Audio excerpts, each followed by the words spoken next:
So the big question is this: how do small businesses like yours, who feel like you're doing all the right things and going to all the right events, reach the federal buyer in a way that helps you win more contracts?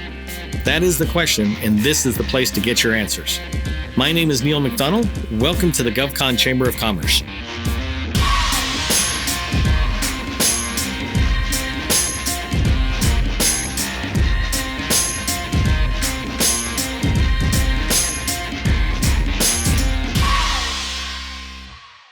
Okay, let's get started. You may have heard someone say that it doesn't matter what you know, it matters who you know. The point is not that you can be uninformed if you know the right people. The point is, no matter how much research you do, you're eventually going to have to talk with someone. So let's talk about developing new agency relationships. First, though, this content is brought to you by the GovCon Chamber of Commerce, the only organization dedicated to the success of all small businesses in the federal space, with members from Guam to the U.S. Virgin Islands and every single state in between. Each year, roughly $125 billion is awarded to small businesses as prime contractors. Our vision is to double that number by helping small businesses truly understand the process for success. Small businesses are the backbone of America. By helping you succeed further in government contracting, we'll be strengthening American communities. My name is Neil McDonnell, and I've been where you are now. I've been a small business owner for 20 years, building 2 successful firms, selling to the federal government. I've won subcontracts with small and large prime contractors. I've won prime contracts with defense and civilian agencies. I've done things right, and I've gotten things wrong. The one thing missing, though, for me then and you now, is an easy-to-follow process that will lead to predictable success. That's my commitment to you. I'll provide the process. If you accept responsibility and don't blame others, you'll find you have the control to change your future. Government contracting is not a secret. It's just a process.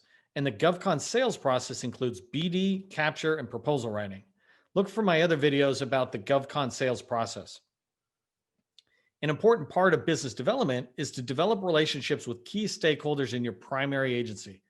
That's what we'll talk about here.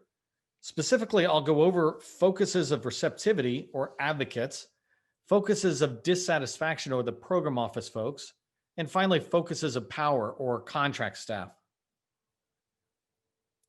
Successful business development requires you to develop relationships with people who can advise and guide you through their agency. Think of them as focuses of receptivity. They're willing to take your call and answer your questions. If you appear to be a fit for their agency, then these folks will even make introductions for you. Focuses of receptivity will want to know you've done your homework before calling them, but they're happy to help clarify any confusing areas. The best example of an agency advocate is the small business specialist. Their job is to help small businesses learn more about their agency and to help their internal customers find procurement-ready small businesses like yours. Inside most agencies is a higher office for small business professionals called the OSDBU, or Office of Small Business Utilization. In DoD, you might hear them described as the Office of Small Business Programs. The OSDBU can help you navigate their agency if you're running into a roadblock, but you need to know the difference between these roles. The OSDBU is about managing agency policy and serving in a leadership role over the small business professionals in their agency. They don't really, as part of their day-to-day job, have anything to do with a particular opportunity.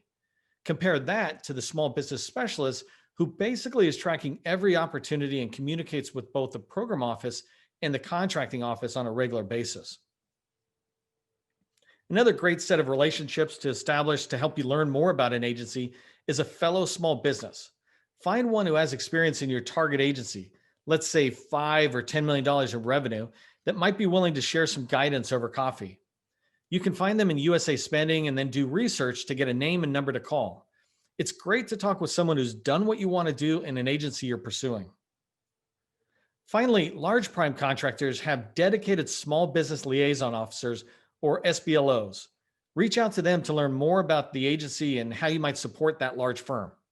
Make sure you've done your homework prior, though, so you're not wasting their time asking about something that's easily found on the web.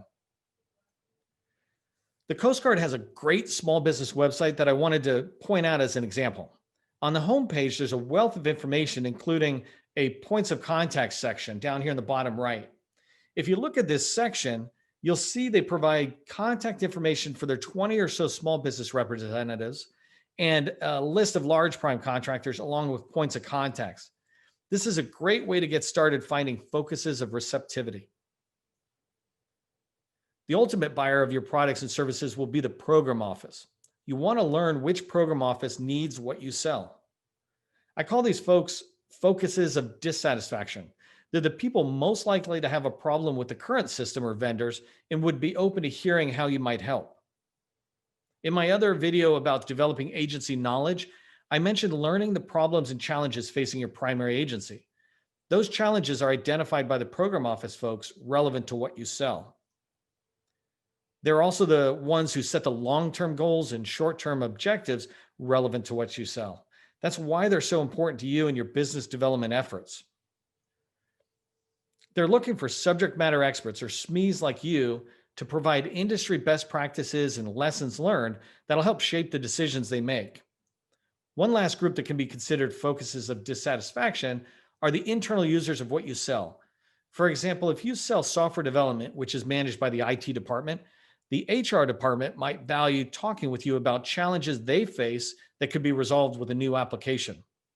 Remember, the relationships you develop in the program office are the ones that allow you to prove your expertise in various areas. These relationships are very important to develop during BD.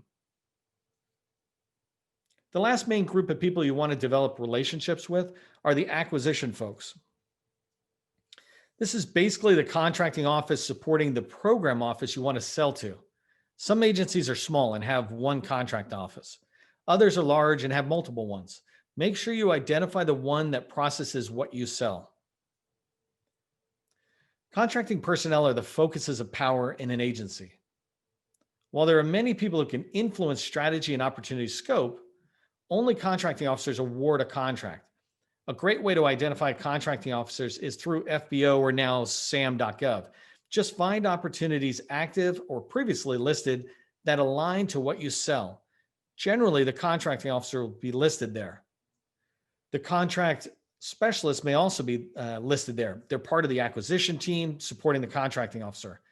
You might think of them as the focus of receptivity within the contract shop. The last role I'll mention here as part of the acquisition team is the core, or the contracting officer representative, contract officer representative. They're knowledgeable about current work specifically and can be a great source of information as you learn more about an agency, their processes, and other stakeholders who might need what you sell. Let me share an interesting bit of information here related to acquisition personnel. The Department of Defense has 157,000 people in acquisition-related professions. Imagine how many there are across all federal agencies. They aren't just in the contracting office, but assigned to program offices as well. BD is about identifying the ones relevant to what you sell and developing those relationships. So remember, the government contracting is not a secret. It's just a process. I've walked you through the part of the GovCon sales process related to developing agency relationships. Think about your primary agency and begin developing relationships with small business and acquisition professionals, as well as those in relevant program offices. If you found this content valuable, others will too. Please give it a thumbs up so they can find it. If you'd like to connect with me personally, do so on LinkedIn. Make sure to sign up for the GovCon Chamber's email list at www.govconchamber.com. We often do free training webinars and interview federal buyers for you. The email list is how we let you know about these opportunities.